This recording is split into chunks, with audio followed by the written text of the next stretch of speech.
Ano pang mga ibang naranasan mo nung nag-uumpisa kang showbiz na sa career mo? Ilang taon ka ba nung nag-uumpisa ka? Nag-start talaga ako mag-commercials. 2 years old ako. Mm-mm.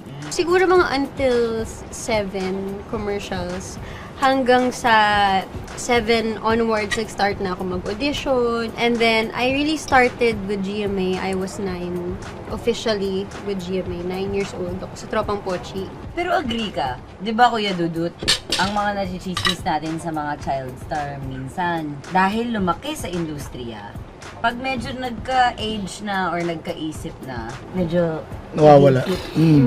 You know what I Malaki mean? ulo. Opo, di ba mama? Hindi pwede lumaki ulo niya. Paano nga nabantayan yun, mama? Tsaka natural sa kanya yun. Nasa kanya yun. Hindi lang ibig yung dahil sa akin. Binabalik Ano niya sa'yo. Back to you. Mabait siya kasi talaga. Hindi yung kamukha ng ibang bata nga na kapag ano eh. Gaya po Nino. Uy!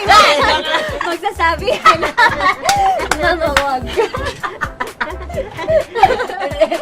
Talagang ready to fight na. Mag